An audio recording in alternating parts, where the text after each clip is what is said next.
Welcome to the Deep Dive, everyone. Today, we're going to be looking into a really tragic story. Three young women from Massachusetts, Kaoutar Naqqad, Imane Mallah, and Wafae Arar, were found dead in their Belize hotel room. And, we've got conflicting reports and official statements, and of course the families are pleading for the truth, so let's see what we can figure out. Yeah, this case is really interesting, because it crosses international borders, right? And there's all this information coming in from different places. And, a lot of it contradicts other information. Right. Okay, so let's go back to the beginning. The initial reports that came out from Belizean authorities said that the cause of death was acute pulmonary edema, the buildup of fluid in the lungs. But then they also said it could be like a drug overdose. They even mentioned things like froth at the mouth and said they found gummies in the room. What do you think about that? Well, it's straight, like, they immediately suggested a drug overdose before there was really any evidence. I think that really made a lot of people mad, especially the families and friends of the women. And it made people wonder, if there was bias and if the investigation was even done properly. Yeah, it almost feels like, they jumped to a conclusion. Mm-hmm. And then, there's this source close to one of the families, and they revealed that a U.S. autopsy report, a preliminary one, said that it was carbon monoxide poisoning that probably caused the fluid in their lungs. Yeah, that's a big difference. I mean, it makes you wonder if carbon monoxide was even considered when they first did the investigation in Belize. If it was, like, what did they do to rule it out? Did they even do anything? It's hard to detect carbon monoxide, It has no smell and you can't see it. Right. And to make it even weirder, there are reports of other people getting carbon monoxide poisoning at the same hotel, the Royal Cahal Beach Resort. That can't just be a coincidence, can it? That's really suspicious. It really makes you think. I mean, were there even carbon monoxide detectors in the hotel at all? And if there were, were they even working? Have there been reports about this before? Maybe complaints from other guests? Yeah, it sounds like maybe the hotel was being negligent. And if that's true, then somebody needs to, be held accountable for that. Yeah, definitely. I mean, we need to know if they knew about this danger and if they did anything to keep their guests safe. That's really important. Right. And the families, they're devastated, which is understandable, and they want a thorough and transparent investigation. They've even said publicly that they think the deaths are suspicious, and they're putting pressure on, both U.S. and Belizean authorities to figure out what happened. What do you think? What are the odds that they'll actually get a real independent investigation? Well, I think it's totally fair for the families to want transparency. And honestly, a completely independent investigation is probably the only way to get to the bottom of all this, especially with those conflicting reports and the potential safety problems at that hotel.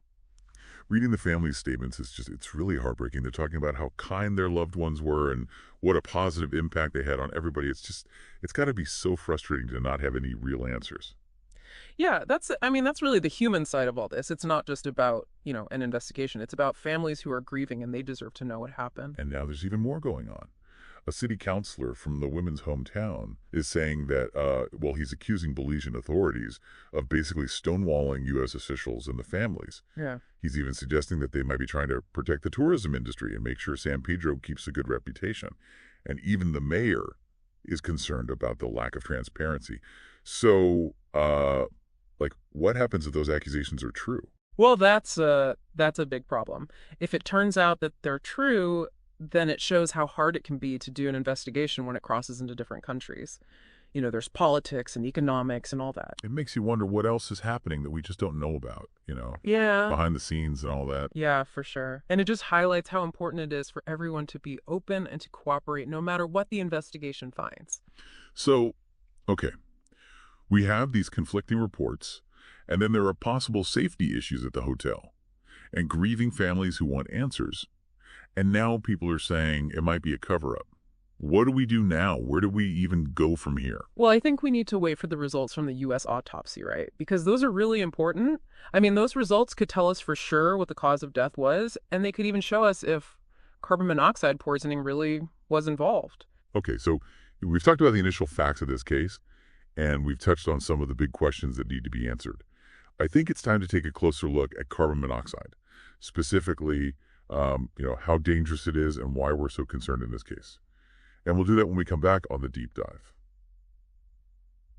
And we're back. So Now we're going to talk about carbon monoxide.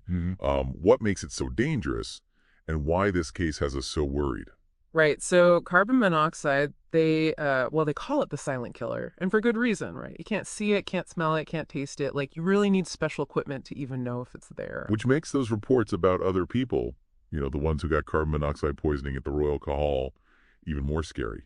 Like, were those incidents even investigated properly? Did they do anything to make sure it wouldn't happen again? Yeah, that's a good question, and it brings up a bigger issue, like, how safe are these buildings, especially in places where lots of tourists go? Are there even rules about this stuff? And are they actually following those rules?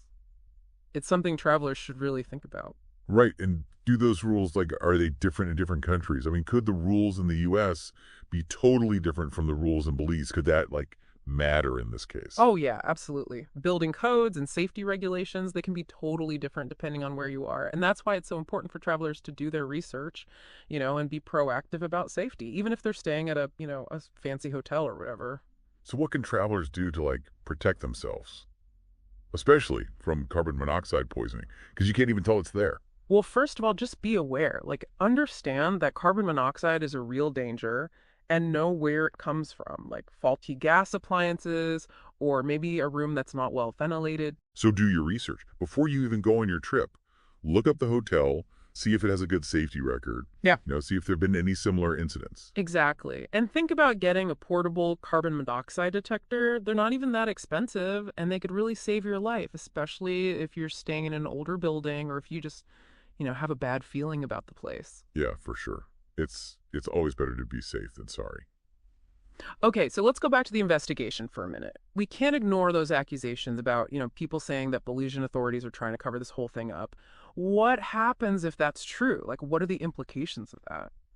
Well, if it turns out they really did try to block the investigation or downplay something that was negligent, well, that brings up some serious ethical and legal problems. Yeah.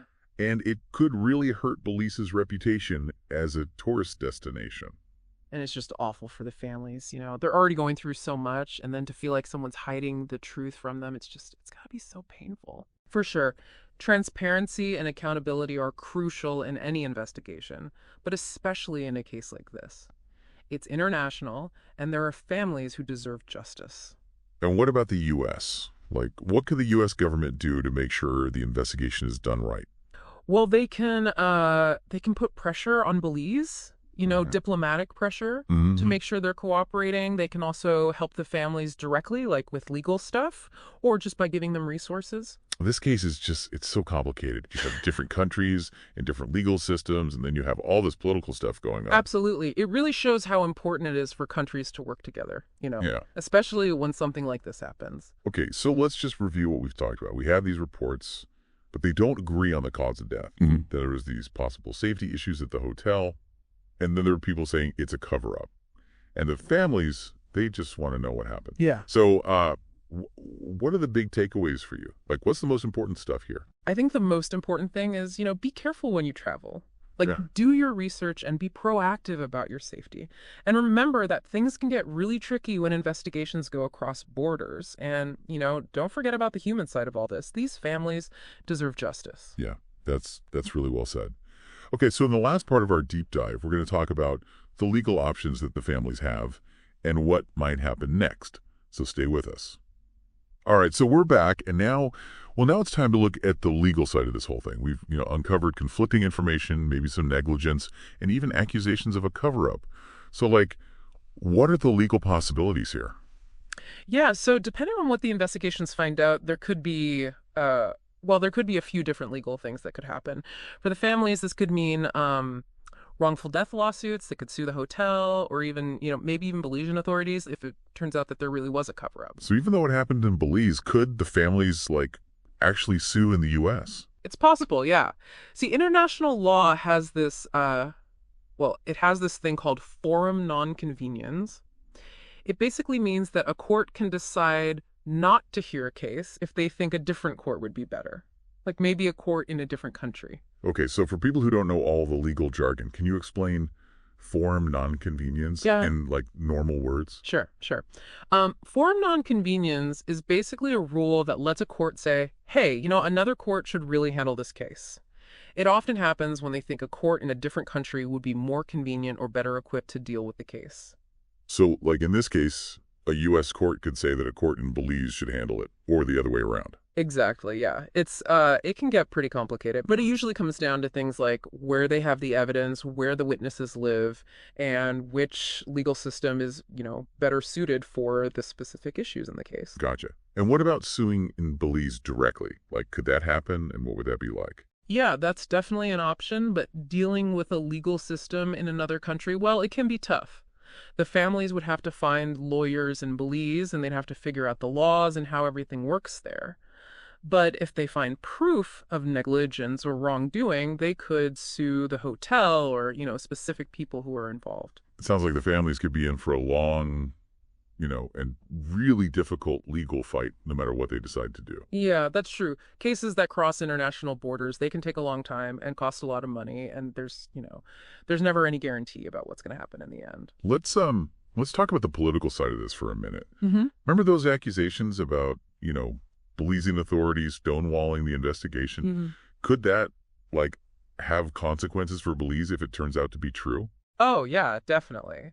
If it turns out that they really tried to mess with the investigation, or if they, tried to protect the tourism industry instead of finding out the truth, well, that could cause some serious problems between the U.S. and Belize. It could even hurt tourism to the country, make people not want to go there. It's a good reminder that how a country acts on the world stage really matters. Makes you wonder how much damage those accusations are already doing, even if the investigation turns out to be fine. Yeah, for sure. Bad publicity can really stick with a country, Yeah. especially when it's about safety or, officials doing bad things. Okay, so as we wrap up this deep dive, what are the big questions that we still need answers to? I think the biggest one is still the cause of death. Officially, the results from the U.S. autopsy are going to be huge. They could either back up what the Belizean authorities said, or they could totally contradict it, And if they do say it was carbon monoxide, then we've got to figure out exactly how that happened and who's to blame. Right? Exactly. Was it like a broken piece of equipment? Or the safety procedures just bad? Did the hotel do something wrong? We need to get some clear answers on that. And we can't forget about those cover-up accusations. Did they try to sweep this whole thing under the rug? Maybe hide some evidence. Yeah. That needs to be looked at very carefully. Yeah, for sure. If those accusations are true, it brings up even more questions about who's responsible and what the consequences should be. This case is it's a mess. There's so much going on, and it's going to be a while before we really know what happened. But at the end of the day, we have to remember that 3 young women died, and their families deserve to know the truth. This case, it really brings up some important stuff. It reminds us to be careful when we travel, to really think about our safety. And it shows how important it is to have investigations that are thorough and fair. And it reminds us that when something terrible happens, people need to be held accountable, no matter where it happens in the world. It also makes you think about how, even with all the ways we have to communicate now, information can still be really confusing and unreliable. It's super important to be careful about what you read and hear and to really think critically about the information that's out there. That's such a good point. Don't just believe everything you see, right? Yeah. Think about who's saying it. Look for other evidence that supports it, and don't be afraid to ask questions, Yeah, exactly. So to all of you listening, as this story continues to unfold, we really encourage you to keep those things in mind. Think about different viewpoints, question what seems obvious, and stay informed. And don't forget about the human side of this story. 3 young women, they had their whole lives ahead of them, and now they're gone. And their families and friends are left behind, grieving and trying to make sense of it all. This is just a sad reminder that life is precious, and we should appreciate every moment. Stay close to your loved ones, be safe, and never stop searching for the truth. Well said. Thanks for joining us on this deep dive. We'll keep following this story as it develops, and we'll keep you all updated.